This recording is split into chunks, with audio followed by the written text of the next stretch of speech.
lagi kepada pedagang. Jaminannya ingat sekali lagi, surga dan neraka kita ini ada di tetangga kita. Perhatikan di depan rumah kita, di belakang rumah kita, kanan dan kiri kita. Yang menentukan surga dan neraka kita.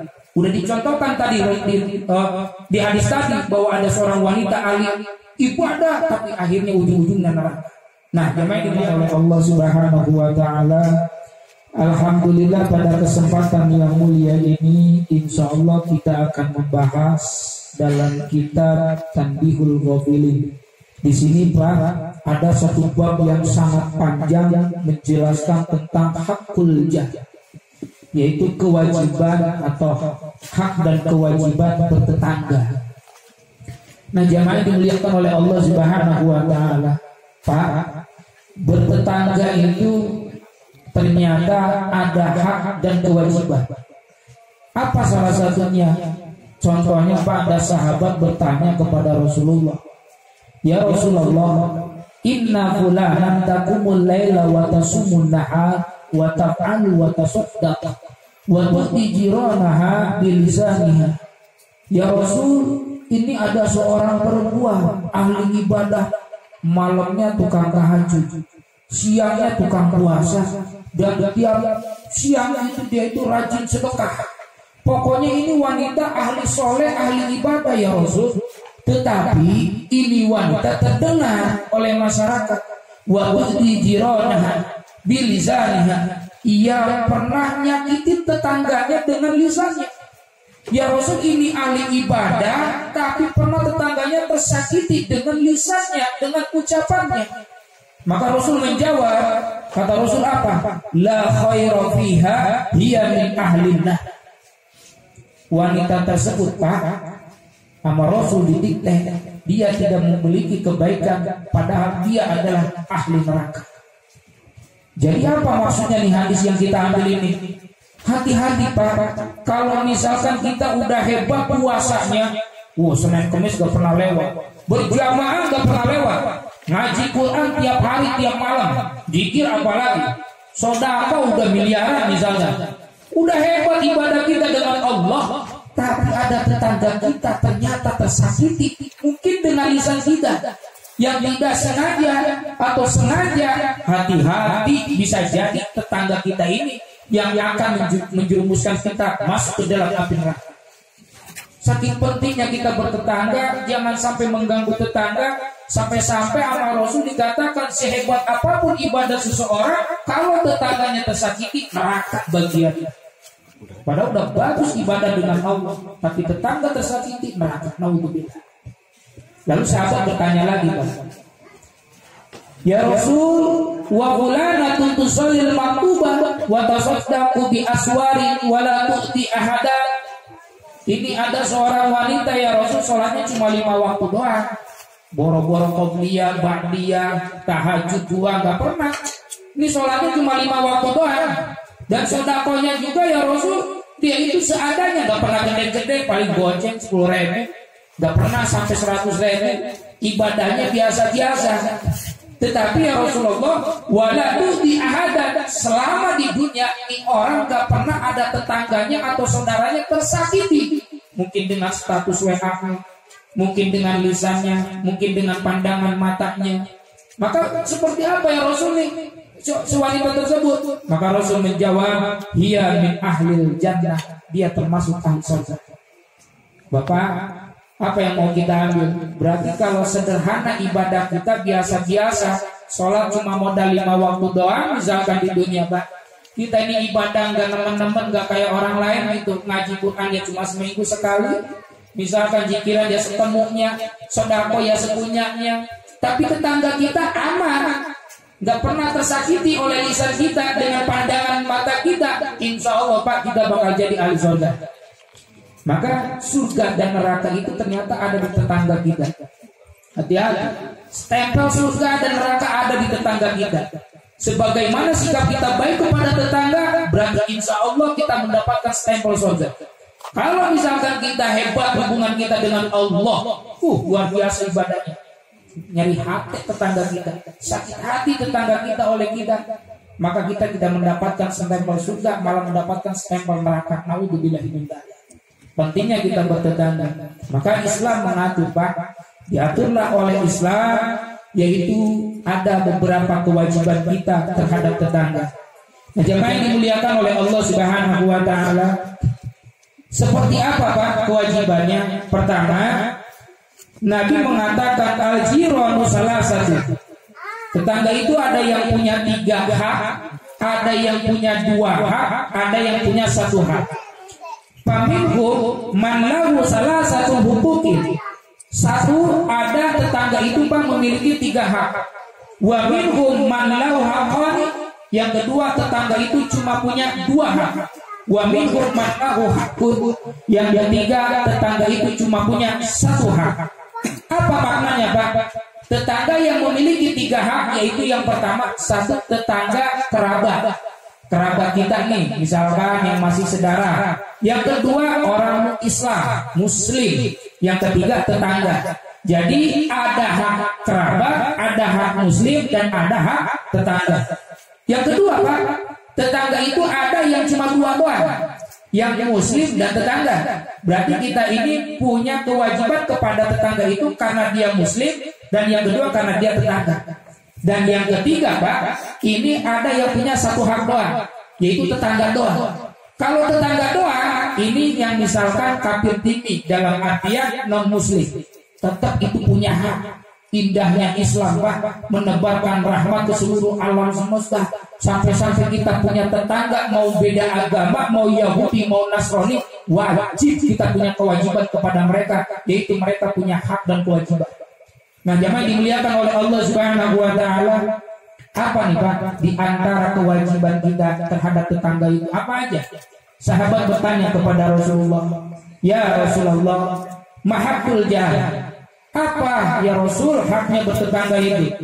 Maka Rasul menjawab, yang pertama, Pak, in istaqradaka aqraddah.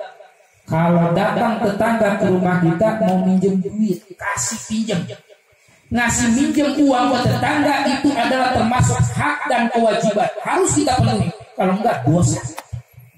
Kita punya duit, Pak, tetangga datang ke rumah, Pak, minta tolong pinjam duit berapa, segini, maaf gak punya, padahal punya, kita tabungan.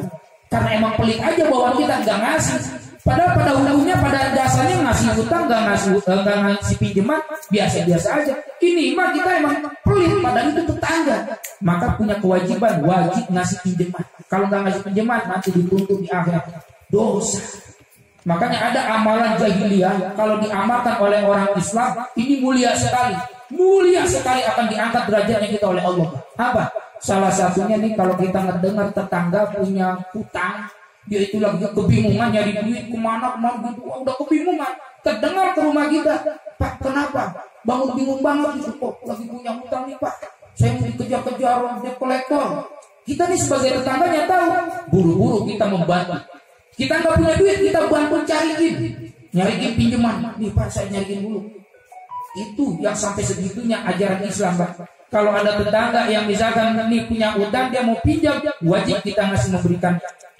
Nah, jemaah yang dimuliakan oleh Allah Subhanahu wa taala, maka kalau kita belum bisa memberikan pinjaman kepada tetangga, kita belum disebut tetangga yang baik. Tetangga yang baik itu adalah yang ketika tetangganya datang ke rumah kita mau minjem uang, kita kasih pinjaman.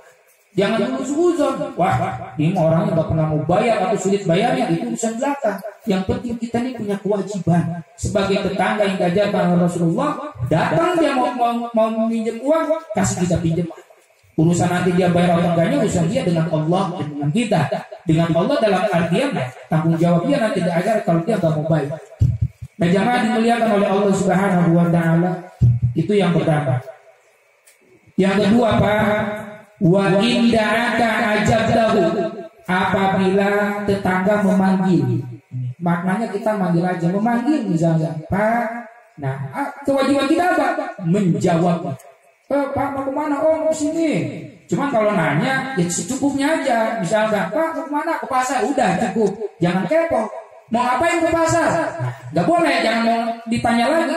Cukup sekedarnya doang.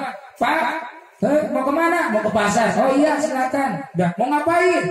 "Mau ini." "Oh, mau ngapus." Jadi kepo, nggak usah. Kita jangan usah urus, tidak boleh. Dalam Islam itu kepo urusan tetangga, nggak boleh. Sekedar nanya jawab, sekedar nanya jawab. Makna lainnya adalah ngundang. Misalkan ada tetangga kita ngundang, Pak nih nanti malam saya mau ngundang anak, itu mau syukuran, mau anu. Kita sebagai tetangganya yang diundang buru-buru datang. Walaupun undangannya hanya dengan WA, walaupun dengan lisan, tapi kalau tetangga yang baik, kalau sekiranya misalkan memang ini orang itu lagi sibuk banget, dia lupa nggak ngundang, saya nggak mau datang ke rumahnya, nggak diundang, nggak usah itu datang. Pasti dia bakalan senang. Gak perlu misalkan resmi dengan undangan resmi. Nah, kita dengan tetangga mah cukup dengan lisan, cukup dengan HP. Itu pun sudah sangat baik. Itu pun sudah harus kita ini punya kewajiban untuk mendatangi atau memenuhi undangan tersebut. Dan kalau kita tidak memenuhi, itu tergantung dulu apa nih undangannya. Kalau undangannya yang sifatnya itu yang biasa-biasa, yang tidak haram, maka datang itu adalah wajib. Tapi kalau misalkan Pak, undangannya itu cuma sekedar nonton bola, nanti nih kita nontonnya di rumah gini, ya itu mah nggak wajib.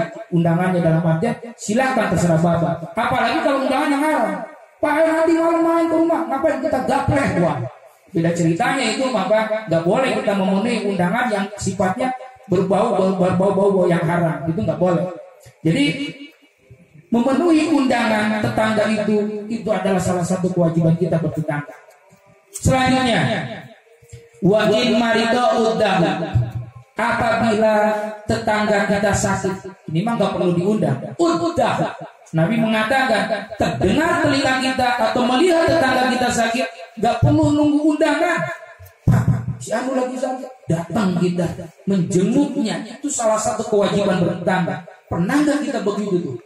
Jadi jangan nunggu diundang. Kalau terdengar masuk, siapa sih tetangga kita nih Pak?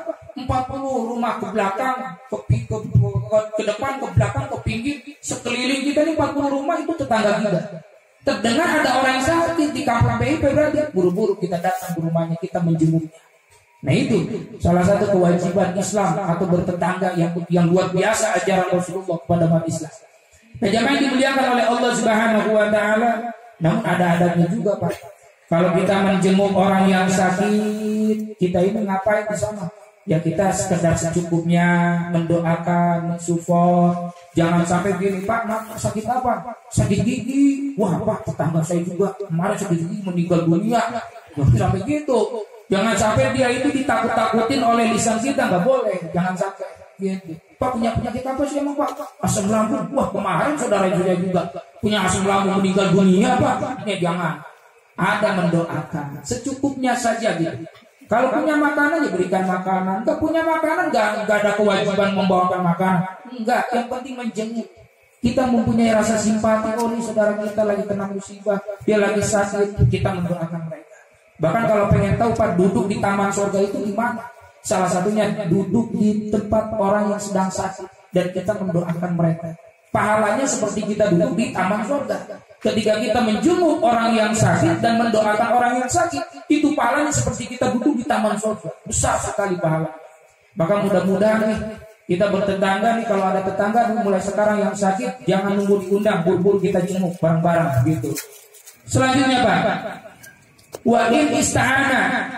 Nah, apabila datang seseorang minta kepadamu minta tolong, minta pertolongan, tahu maka tolonglah. Siapa minta pertolongan? Pak, tolong angkatin galon, saya nggak kuat misalkan. Pak, tolong masangin gas, saya nggak bisa. Buru-buru kita tolong. Begitu. Jadi siapapun yang datang ke rumah kita, tetangga kita nih Pak, walaupun misalkan tetangga ini non muslim, berbeda agama, wajib kita membantu. Pak, tolongin saya. Ngapain? Ini mau ngebenerin pohon Natal, bisa nggak bisa ininya? Kita jangan lihat pohon Natalnya, kita lihat ya ini tetangga saya. Dan ini wajib kita membantu kalau dia minta bantuan. Selama itu bantuannya ya sekiranya yang tidak merusak akidah kita, nggak jadi masalah, kita bantu, ya udah kita gotongin. Itulah indahnya Islam. Nah jamaah yang dimuliakan oleh Allah Subhanahu wa taala. Selanjutnya lagi, wa in asobathu musibah. Terdengar Pak nih, tetangga kita ini kena musibah. Apa kewajiban kita kepada tetangga? Az-zaidah, menghibur. Udah belum kita nih Pak nih, selama ini bertetangga, ketika punya teman kita atau tetangga kita kena musibah, kita datang ke rumahnya untuk menghibur dia. Tetap dengan catatan menghibur dengan hal-hal yang positif. bukan dengan hal yang negatif gitu. Pak, kenapa galau? Wah, galau nih, istri minta cerai, ya udah main kita Pak, nyari cewek lagi. Bukan gitu cara hiburannya, tapi dengan cara menghibur dia yang untuk menghilangkan sebatas menemani dia curhat, sebatas hanya ngobrol ngopi bareng seperti itu pun termasuk baik kita kepada tetangga atau hak kita, kewajiban kita kepada tetangga. Intinya kalau ada tetangga yang kena musibah, buru-buru kita datang ke rumahnya untuk menghibur mereka. Dan selanjutnya nih, wa in asabahu khairan hanaitah.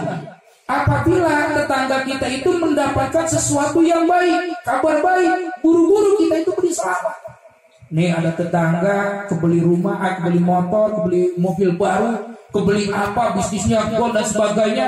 Kita sebagai tetangganya dengan datang buru-buru ke rumahnya. Pak, kebeli mobil baru, alhamdulillah, selamat ya Pak, masya Allah. Bukan kitanya jadi dia istilahnya malah kita yang sakit gitu. Dia yang beli, kita yang sakit. Sakit apa tuh? Itu datang dari iri dan dengki. Jangan sampai seperti itu. Pernah nggak kita mengucapkan ada tetangga kebeli mobil baru, datang ke rumahnya, woi beli mobil baru, alhamdulillah selamat Pak. Nah kalau ini kita pernah begitu, baru kita termasuk tetangga yang baik. Ini mah beda, tetangga beli mobil baru atau punya ngebangun atau apa, beli apa gitu, kitanya udah jadi nggak mau nanya. Tahu gua dia juga beli mobil paling kredit. Wah, makanya itu orang yang iri Pak, orang yang dengki begitu. Orang yang iri dan dengki ngomongnya pakai hidung. Dia mau ngomongnya pakai hidung. Pasti ada kabar. Oh, dari nggak tahu belum apa tetangga kita beli motor. Gitu ngomongnya tuh. Tuh orang ini begitu. Paling kredit, paling ngutang, parah. Hati-hati, nggak boleh kita dengki kepada tetangga. Jaminannya ingat sekali lagi, surga dan neraka kita nih ada di tetangga kita. Perhatikan di depan rumah kita, di belakang rumah kita, kanan dan kiri kita, yang menentukan surga dan neraka kita. Udah dicontohkan tadi di hadis tadi bahwa ada seorang wanita alim ibadah tapi akhirnya ujung-ujungnya neraka. Nah, jemaah dimuliakan oleh Allah Subhanahu wa taala, maka kalau misalkan ada tetangga mendapatkan kebaikan, buru-buru kita ucapkan selamat kepada mereka. Wa in mata syahidahu, kata Nabi, apabila kau mendengar tetanggamu meninggal dunia, apa yang harus kita lakukan? Jadilah saksinya tetangga. Ya kita mengurusnya jenazahnya, ikut berempati, datang ke rumahnya, kita ngurus jenazahnya. Jangan sampai misalkan Pak jenazahnya terlantarkan, buru-buru kita. Jangan nunggu amil dan sebagainya, buru-buru kita bantu.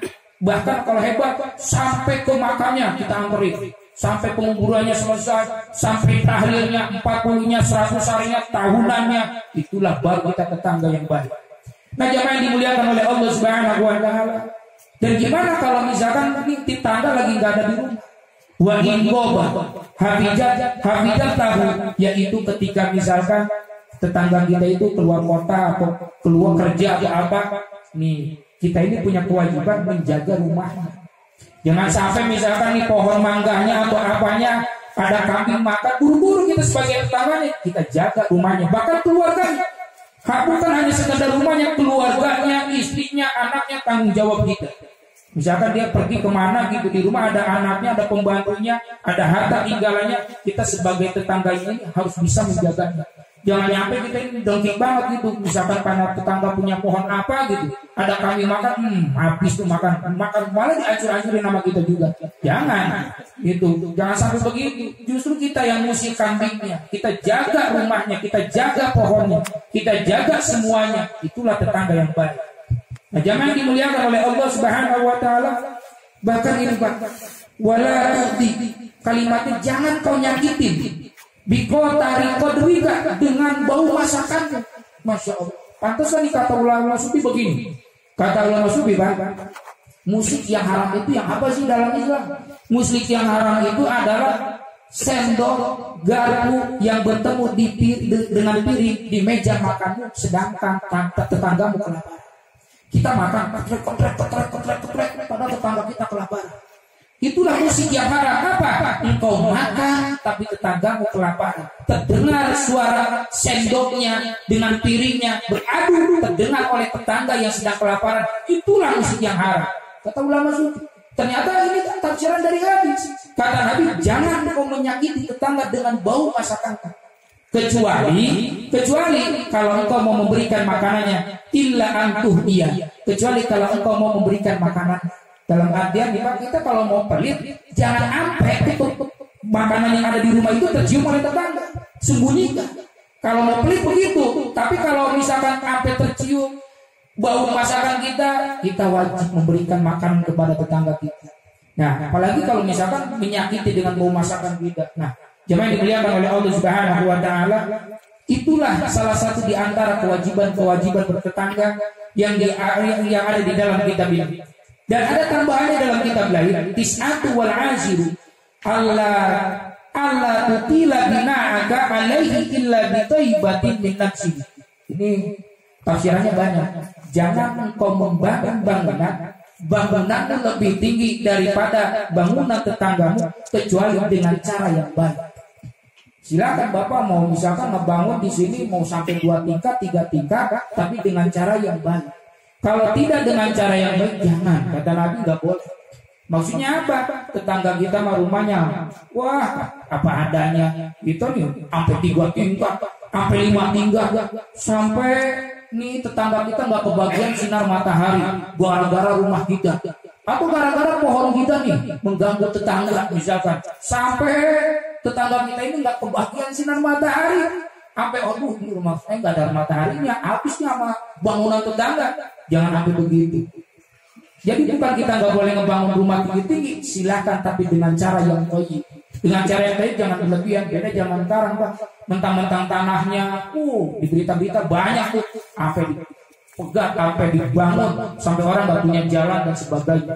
Menuntut ini tanah gua, tapi dia tidak mikir padahal dengan bertetangga ada hak dan kewajiban.